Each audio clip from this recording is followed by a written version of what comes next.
Hello everyone, welcome back to the Riverwood Aquatics YouTube channel. My name's Pete. Today we're going to be looking at heaters.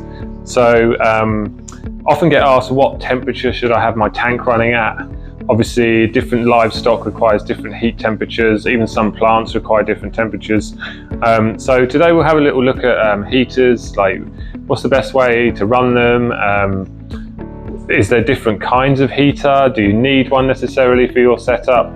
So we'll explore different ways of installing a heater and look at whether you need one or not. So most planted aquariums are tropical tanks. This means that they are heated.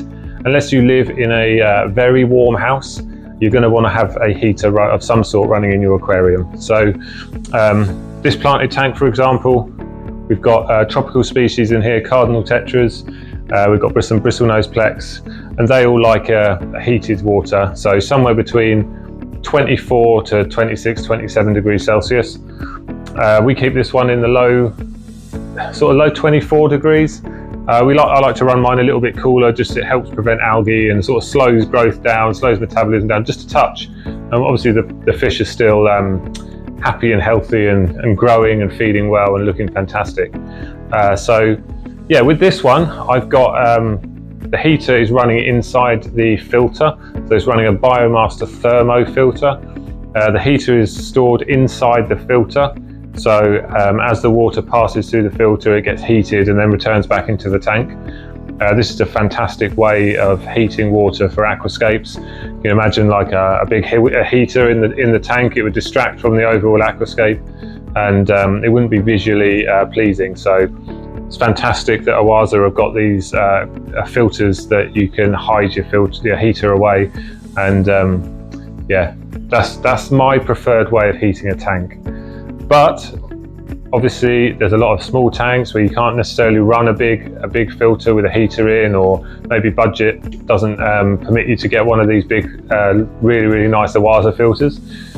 So you can get in-tank heaters, which are fantastic as well. Many of them have a thermostat on the top, a little dial, so you can set it. Say you wanted this one to heat up to 25 degrees, you'd set your thermostat to 25 degrees Celsius. Your heater would go in. As soon as the water temperature hits that 25 degrees centigrade mark, the heater cuts off, and as the temperature starts to dip below it, the heater will come back on. So you've got that constant level temperature, which fish like, plants like, and it just keeps everything in a nice balance. So yeah, sometimes these heater thermostats aren't 100% accurate. Obviously tank water sizes differs. There's flow in the aquarium which can alter like how much heat is moved around the tank, open top compared to closed top.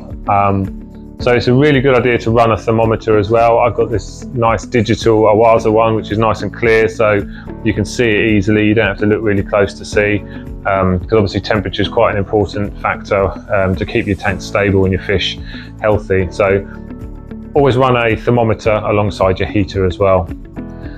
So yeah, let's have a look at a couple of different kinds of heater and see which one might be the best for you.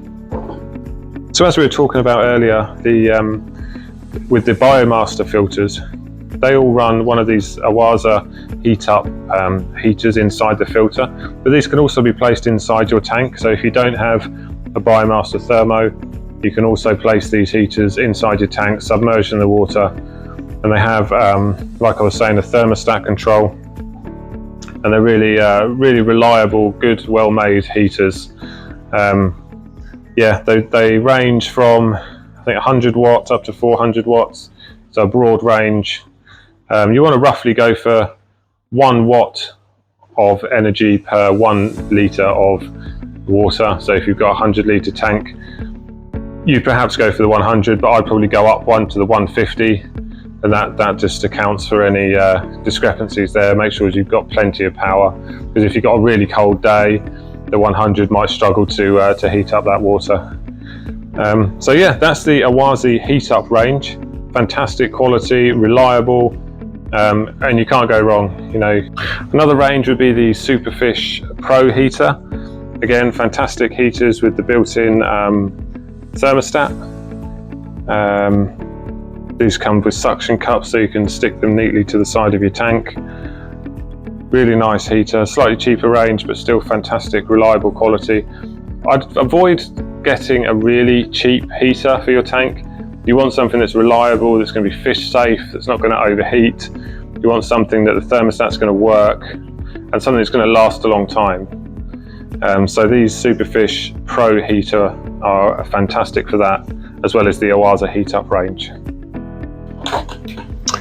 So another type of heater you can get, these are often more nano size ones, so for smaller tanks, are the preset. So this is the newer Therm Mini Plus. So this is preset to 25 degrees Celsius, which is sort of the perfect range for most tropical fish. So this will go in your tank, and obviously the thermostat is set to 25. So when the heat of the water reaches 25, it will turn off. And as it dips below 25, it will click back on. Yeah, they say unbreakable, and there's all kinds of protection there. So yeah, really nice heaters, and they're discreet as well, sort of black colour, quite a small unit, so you can just tuck it in behind like a bit of hardscape or something like that, and that's gonna heat your tank perfectly. So often I get asked if you actually need a heater in your tank, and obviously most of the time, yes you do, obviously if you're keeping tropical fish species and a lot of the tropical plants as well, but there are some species of fish that you don't need a heater for. Shabunkins, goldfish, so they're like more pond fish, but obviously a lot of people keep them indoors. They don't need a heater, they're perfectly happy in cold water. But there are some smaller fish as well that you can keep in a smaller tank without a heater. White cloud mountain minnows is a perfect example. Beautiful small fish, and they do really well in just room temperature, so you don't need a heater.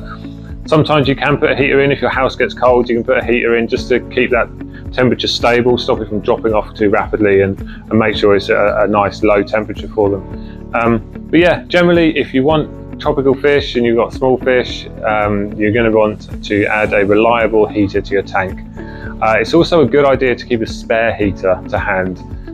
If your heater fails and you're not near a fish shop, you don't want your tank to drop temperature rapidly, so keep a spare heater in your cabinet.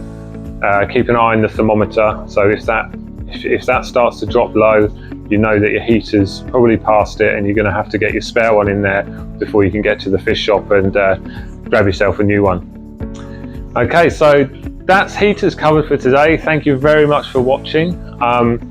If you've got any other advice regarding heaters, even any horror stories that you've had with heaters that we can help other people try to avoid perhaps, leave it in the comments below. Always love reading your comments, and I try to reply to every single one of them, so I really appreciate that. If you want to see more videos like this, and you want to see how our displays are developing in the shop, make sure you subscribe to the channel. You can even hit the little notification bell so you get a little notification every time we upload. So yeah, thanks very much for watching, and we'll see you in the next one.